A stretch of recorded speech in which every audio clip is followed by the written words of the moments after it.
The hardest thing about burying the love of your life isn't the cold stone marker or the hollow sound of dirt hitting a casket. It is the silence that follows. My name is Eleanor Vance. I am 66, a retired librarian from Seattle. For 42 years, I was married to Arthur, a master carpenter. He could look at a broken piece of timber and see a beautiful dining table. He was the kind of man who could look at a crying child and know exactly how to fix the world for them. But 3 days ago, in a quiet suburb outside of Vancouver, Arthur left me. A sudden, massive stroke took him while we were visiting his sister. Just like that, the library of my life was emptied. As I stood there under a black umbrella, watching the rain wash over the fresh mud, I was completely alone. If you are listening to this, you might be wondering, where were her children? How could a mother bury her husband without them by her side? In our world, family showing up for a funeral is a sacred duty. If you saw a woman my age standing by a grave alone, you would likely judge her children as cold or selfish. But please, don't blame Julian and Clara. Not yet. The truth is, they had no idea their father was dead. I chose to face the darkness alone, to keep their worlds from shattering. My son, Julian, is 38. His startup is collapsing under the weight of debt. Then there's my daughter, Clara, 34. She is trapped in a painful divorce and fighting for custody of her little girl, Lily. When Arthur collapsed, I stared at my phone. I knew if I told them the truth, they would drop everything.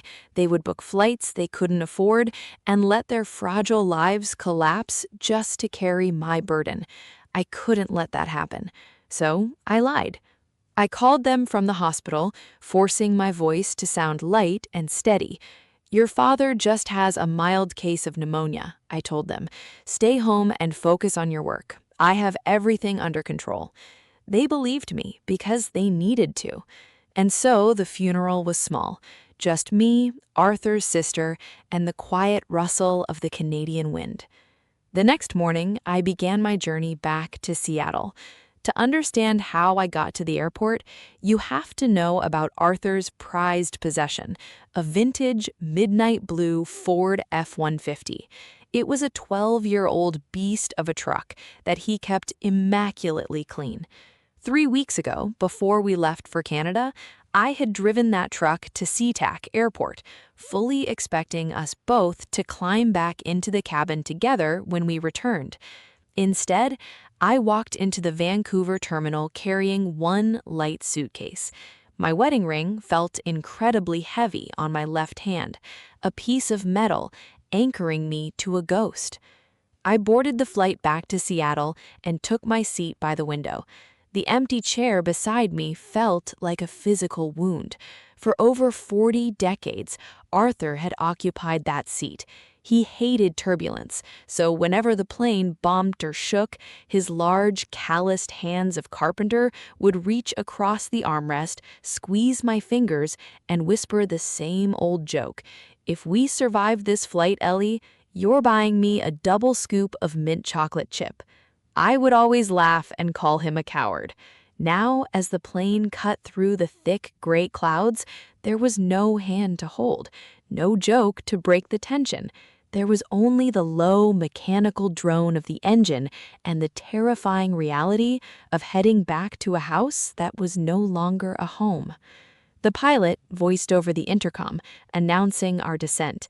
It was 5 p.m. I reached into my pocket, pulled out my phone, and looked at the family group chat.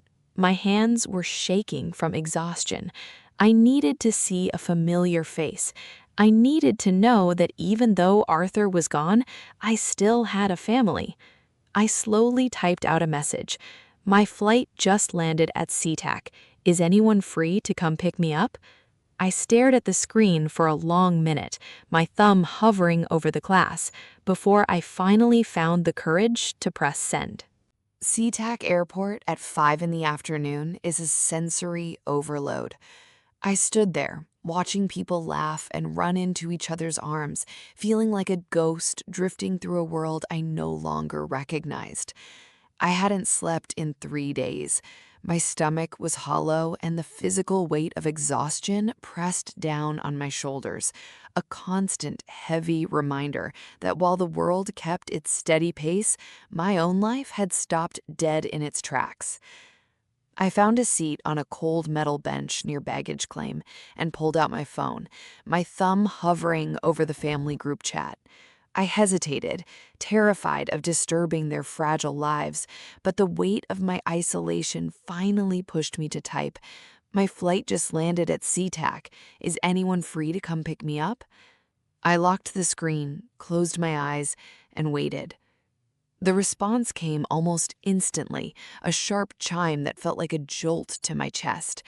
It was my oldest son, Julian. His startup is currently on the brink of ruin, and the pressure has turned him into a man who measures his life in minutes and dollars. He texted, "Mom, you should just call an Uber. I'm in the middle of a dinner with a major investor right now. I absolutely cannot leave." Before I could even process his words, another chime went off. It was my daughter, Clara. She is a talented designer, but her ongoing custody battle has left her completely drained and perpetually stressed about time. Her message read, "Mom, you really should have told us a day in advance so I could plan for this. Right now, I'm stuck in traffic trying to get Lily to her after-school tutoring. It's just impossible." Sitting there, those text messages felt like ice water in my veins. Because they still believed Arthur had pneumonia, they didn't see my return as an emergency. To them, I was just a scheduling conflict in their already overloaded, hyper-busy American lives. They replied mechanically, completely unaware of the void I was standing in. I didn't argue. A mother's pride is a strange thing. It closes your mouth when you want to scream the most. I simply typed 2 words back. "That's fine." I walked out into the damp evening air toward the airport's long-term parking lot. When I reached section 4G, there it was, Arthur's midnight blue Ford F-150. Seeing that massive truck sitting there, empty and quiet, brought a fresh wave of tears to my eyes. I climbed into the driver's seat, surrounded by the faint, lingering scent of his cedarwood shavings and leather. I placed my suitcase on the passenger side, the spot where he was always meant to be. I turned the key and the engine roared to life. I sat in the dim cabin for a long moment, letting the tears fall, gripping the steering wheel until my knuckles turned white, before finally pulling out onto the highway. By the time I hit the interstate, the sky had turned a dangerous, bruised purple. Then the clouds broke. A torrential Pacific Northwest downpour slammed against my windshield, turning the road into sheets of black glass. Headlights of oncoming traffic smeared into blinding streaks of yellow and red, reducing my visibility to almost nothing. I stayed in the right lane, driving cautiously, maintaining a safe distance from a silver sedan directly in front of me. As we approached a sharp curve near a massive concrete retaining wall, the brake lights of the silver sedan flashed violently. The driver must have hit a deep patch of standing water. In an instant, the car lost all traction. I watched in horror as it began to fishtail, spinning 360 degrees before flipping onto its side. It rolled twice, a terrifying crunch of metal and shattering glass echoing through the storm, before it slammed upside down against the concrete barrier. My heart leapt into my throat. I slammed on my brakes, my heavy truck skidding slightly before coming to a stop, about 50 feet away. For a second, there was only the sound of the rain hitting my roof. Then a thick plume of white smoke began to pour from the crumpled hood of the upside-down car. Through the darkness, I could see a dark fluid quickly pooling on the wet asphalt underneath the vehicle. It was gasoline, and it was leaking fast. When those brake lights flashed and the sedan flipped, my feet reacted before my brain could. I slammed my boots onto the brake pedal. Arthur's old truck skidded, shuddering to a halt 50 feet from the wreckage. For a heartbeat, the highway was dead silent except for the violent slap of my windshield wipers. I gripped the wheel. Nobody else was stopping. A few cars tapped their brakes, veered around the debris, and vanished into the night. They were likely rushing home to warm beds, just like my own children. I could have stayed in the truck, called 911, and waited. But as the white smoke turned into a thick, sinister black, something shifted. I looked at the empty passenger seat. Arthur spent his life protecting people. He was the man who'd pull over in a blizzard to help a stranger, always saying, "Ellie, if we don't look out for each other, who will?" Right then, it wasn't just his memory pushing me. It was the fierce, terrifying instinct of a mother. Someone's child was inside that burning metal. I didn't think about my 66-year-old joints or my exhaustion. I threw the truck into park and ran out into the pouring rain. The air smelled of burning rubber and gasoline. The car was completely upside down against the concrete barrier. I threw myself onto the asphalt and peered through the shattered driver's window. Inside, a young woman hung unconscious by her seatbelt, blood pooling on her forehead. "Can you hear me?" I screamed. No response. Then a high-pitched, terrified wail cut through the storm. From the back seat, a little girl no older than 5 hung upside down in her car seat, her tiny hands waving. "Mommy, wake up! It's hot!" she shrieked. Right under the crushed hood, an orange spark flared. Fire licked at the dashboard, and toxic smoke began to fill the cabin. I rushed to the rear door and pulled with everything I had, planting my feet against the frame. But the metal was warped flat. The door was sealed shut. My heart hammered against my ribs. I was just a retired librarian. I didn't have the muscle to tear a car apart. But looking at that terrified child, I knew I couldn't let her die. I scrambled back and found a piece of heavy iron rebar broken loose from the guardrail. Adrenaline surging, I raised it and smashed it against the rear side window. The first strike did nothing. The fire in the front seat grew, radiating a blistering heat. I closed my eyes and swung with every ounce of my remaining strength. The glass exploded. There was no time to think. I frantically scraped away the jagged shards with my bare hands. The sharp edges sliced deep into my palms, but I barely felt it. I plunged my shoulders into the suffocating smoke-filled cabin. The heat scorched my face, and the smoke burned my lungs. "Hold on, sweetie, I've got you," I gasped, coughing violently. I reached for her harness. My bleeding fingers fumbled with the chest clip, but it was jammed. The smoke was blinding me now. Squeezing my eyes shut, I found the crotch buckle and pressed the red button with all my might. Click. The little girl dropped into my arms. I pulled myself backward through the broken window and dragged us both onto the wet highway. I didn't look back. I scooped her body into my arms, tucked her head under my chin, and ran as fast as my aching legs could carry me. We'd cleared 30 yards when a deafening boom shook the air. The gas tank ignited. A massive wave of heat slammed into my back as a fireball consumed the highway, turning it into bright daylight for a terrifying second.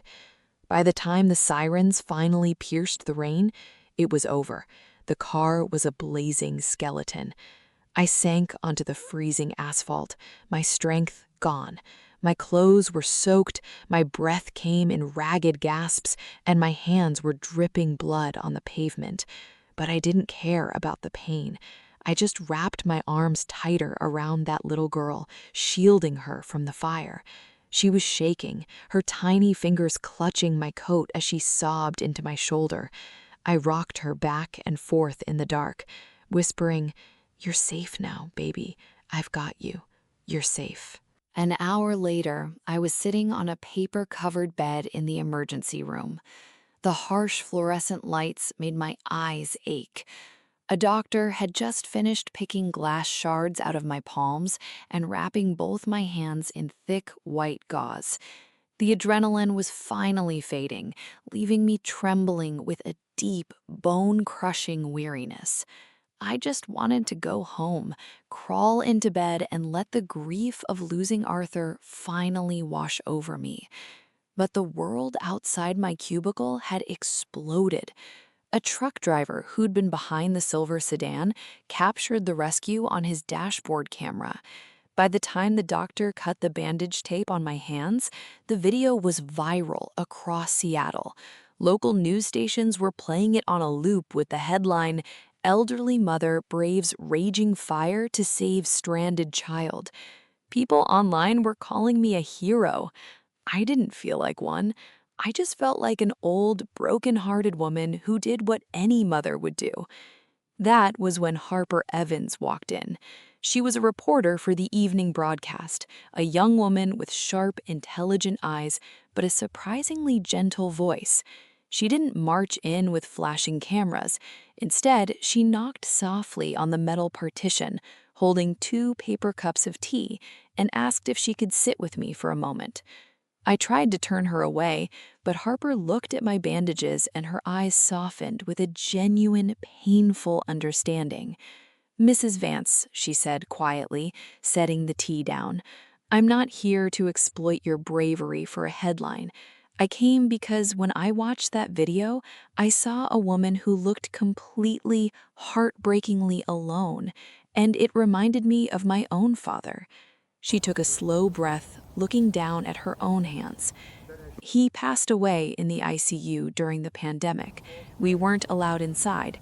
He died completely alone in a sterile room, and I never got to say goodbye. It's a wound that has never healed. So when I saw you standing on that highway tonight, covered in ash with nobody there to hold your hand, something inside me broke. I just wanted to make sure you were okay." Her vulnerability disarmed me. In a world chasing views, her sincerity felt like a sanctuary. I let her stay. We talked like 2 human beings sharing a quiet space.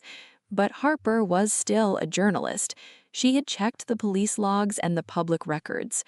"Mrs. Vance," her voice began to drop to a whisper, "the transit logs show your flight arrived from Vancouver, and according to public records in Canada, you signed a funeral certificate there just yesterday morning.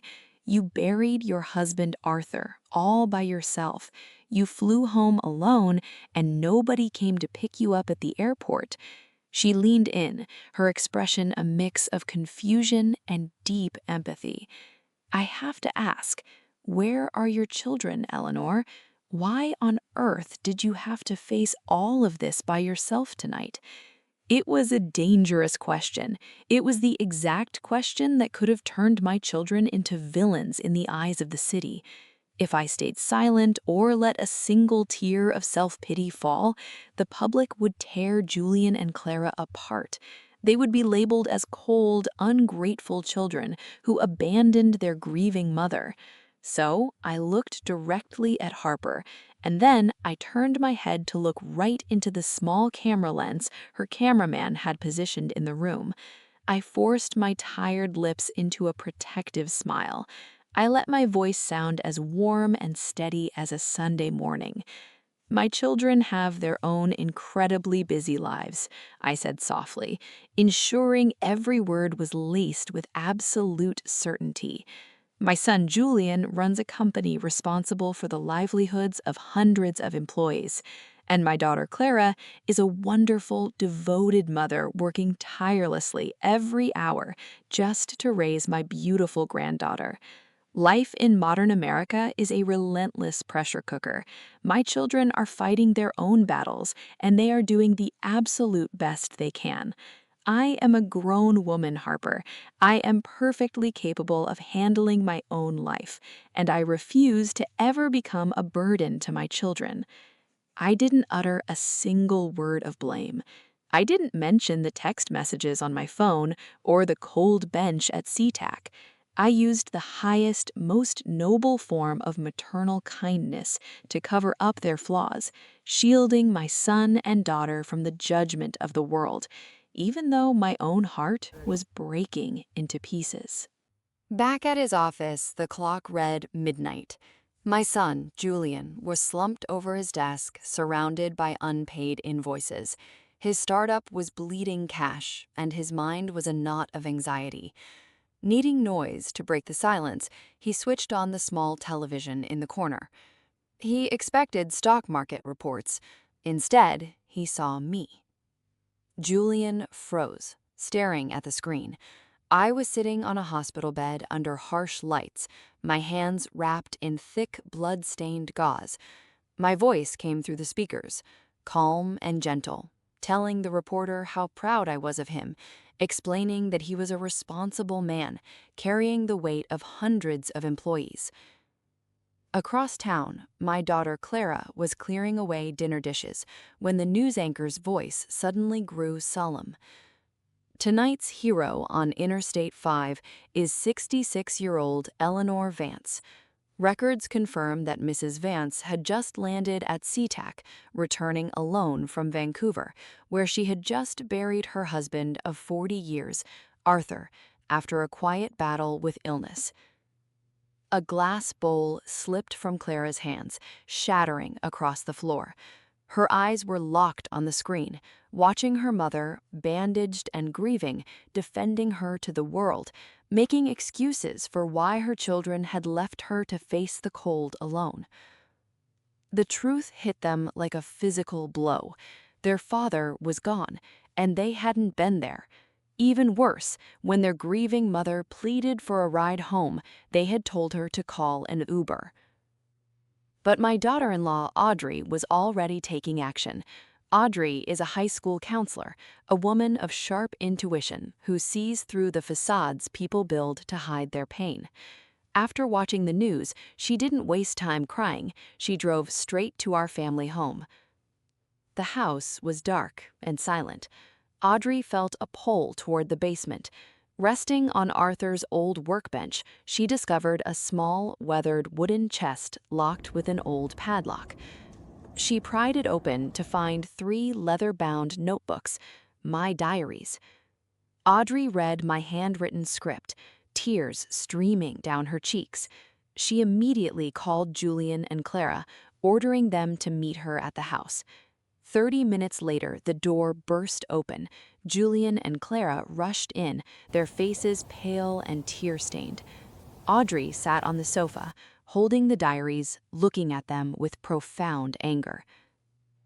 "Sit down," Audrey commanded. "You want to know who your mother really is? Listen to this." She flipped open the first journal, dated 2018. May 14, 2018.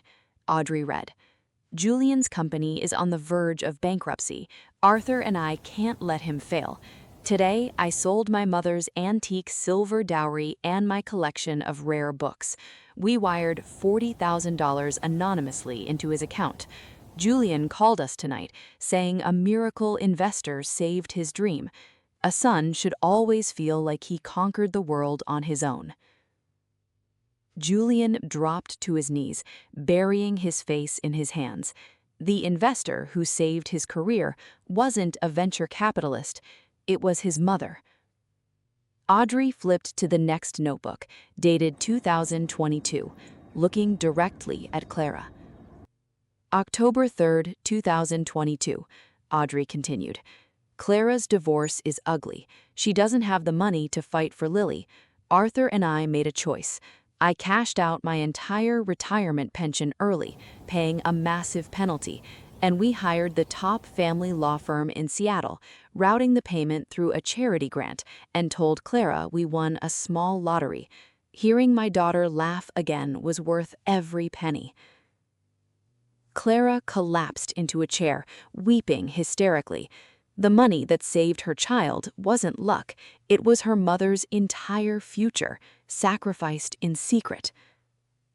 Finally, Audrey turned to the last page, written 4 months ago. "February 12, 2026. Audrey whispered, tears flowing. The cancer has spread to Arthur's lungs. We will not tell the children. They are already drowning. If we tell them, they will spend their savings trying to save a man who cannot be saved. We will face this final chapter in silence. We only pray our children understand that family is everything. Audrey closed the book with a heavy thud. The silence was deafening. She stood up, looking at them with fierce disgust. Your mother spent 10 years holding an umbrella over your heads so you could build your successful lives. She stripped away her own security and peace just to give you a chance. And tonight, when she finally stepped out from under the storm, drenched, bleeding, and having just buried her husband alone, you told her she was a scheduling conflict. Do you honestly believe you are worthy of a mother like her? At 11 o'clock at night, the engine of Arthur's old Ford F-150 hummed as I slowly turned onto our quiet suburban street. My body felt like lead, a heavy, aching shell, fueled only by the last remnants of adrenaline. I steered the truck toward our driveway, the headlights cutting through the relentless downpour. When I saw them, the house wasn't dark. Every light in the place was blazing, casting a warm, inviting glow onto the wet driveway. And there, standing on the front porch under the rain, were Julian and Clara. They weren't checking their phones. They weren't pacing with anxiety about investors or custody battles. They were just standing there, soaked to the bone, their faces swollen and pale. When my headlights swept across them, they didn't look like the busy, hyper-successful adults I had been shielding for years. They looked like the frightened, lost children I used to tuck into bed decades ago. I brought the truck to a stop, the gravel crunching under the tires. Before I could even put the key in the ignition to turn the engine off, the driver's side door flew open. It was Julian. He didn't say a word. He didn't reach for my arm or try to help me out. He simply looked at my bandaged, trembling hands resting on the steering wheel, and he collapsed. He hit the wet concrete, sliding to his knees right against the doorframe, and pulled my tired, aching legs into a desperate, crushing hug. He buried his face against my knees, his entire frame shaking with the kind of guttural, raw sobbing that tears a soul apart. "Mom, oh God, Mom, I'm so sorry. I am the worst son. I was so caught up in my own pride, in my own pathetic struggle, that I let you suffer alone. Please, just forgive me." Behind him, I felt a familiar pair of arms wrap tightly around my neck from the passenger side. It was Clara. She had squeezed through the other door, her hair plastered to her forehead by the rain, her clothes dripping wet. She didn't try to speak. She just buried her face in my shoulder, her body racking with silent, jagged sobs that shook us both. I sat there, in the driver's seat of Arthur's truck, the engine ticking as it cooled, the rain drumming a rhythmic, steady beat on the roof. I looked out at the dark trees surrounding our house, then down at my children. I raised my hands, my heavy, gauze-wrapped, stinging, ruined hands, and began to stroke their hair. I felt the wet, cold fabric of their coats, the heat of their tears soaking into my sweater, and the frantic, desperate rhythm of their hearts beating against me. It had been so long since I felt them this close. It had been so long since I was allowed to be their mother, instead of their silent, invisible safety net. I closed my eyes, breathing in the smell of wet pavement and cedar, and I felt a strange, quiet peace settle over my battered heart.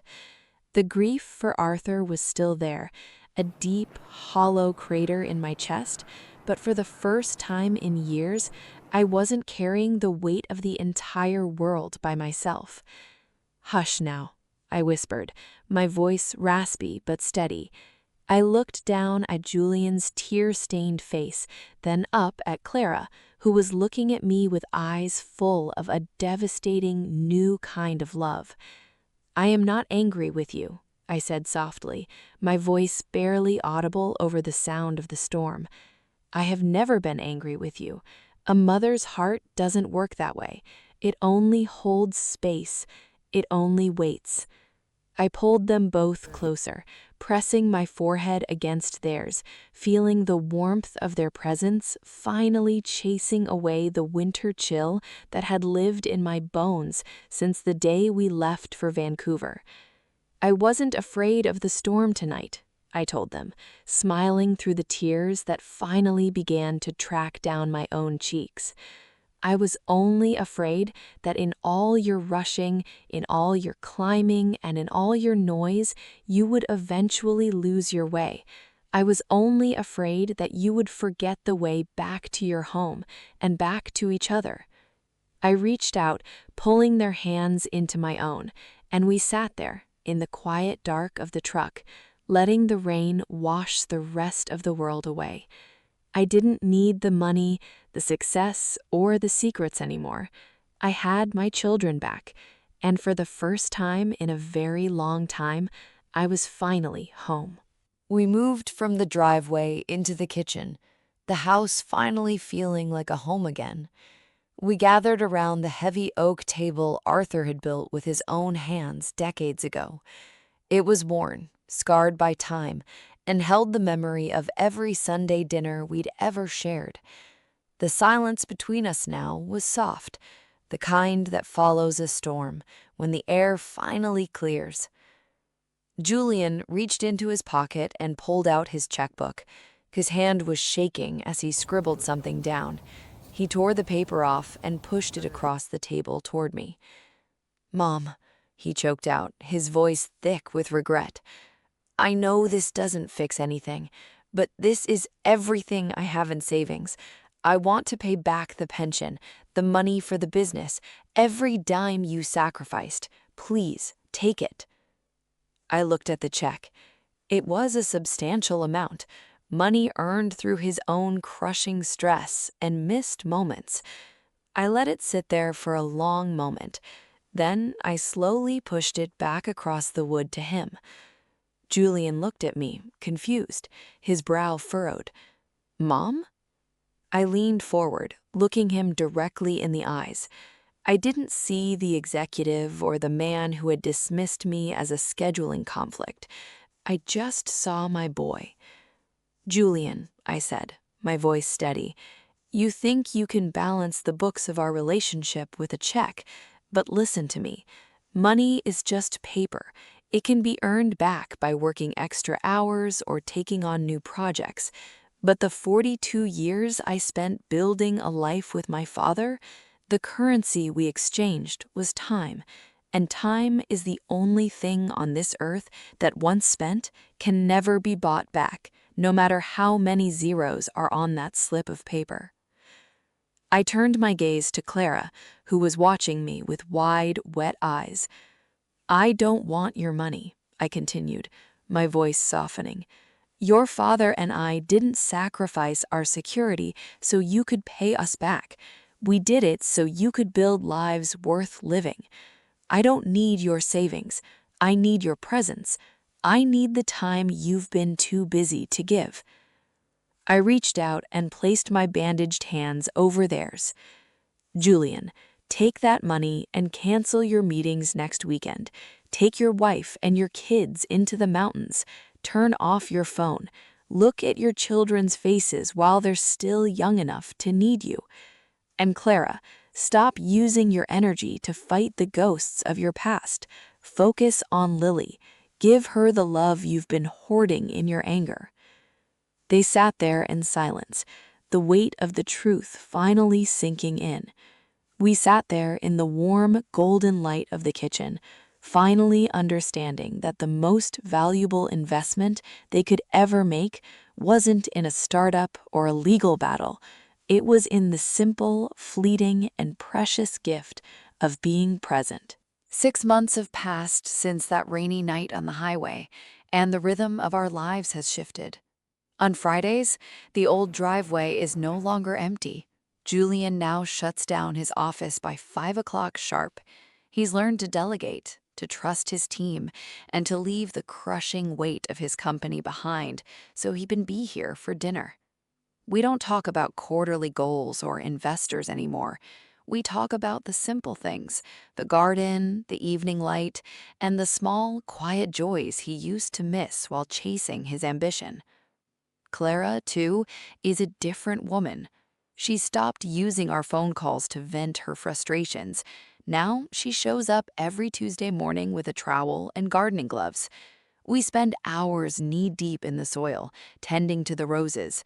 She's finally realized that her daughter, Lily, needs her presence more than she needs a mother who is constantly fighting yesterday's battles. We watch Lily grow, and for the first time in years, the house feels like it's breathing again. It was on a Tuesday that Harper Evans, that young reporter who listened to my story in the hospital, came to visit. It was the anniversary of Arthur's passing. She didn't come with cameras or a notebook. She came with a bouquet of bright yellow marigolds, Arthur's favorite. Over the last 6 months, our connection grew into a deep, quiet friendship. Harper found in me the wisdom she missed from her own father, and I found a friend who cherished the stories of my life with Arthur. We sat on the porch, sipping tea, two women talking about the things that truly matter. As the sun began to dip behind the pines, the garden came alive with sound.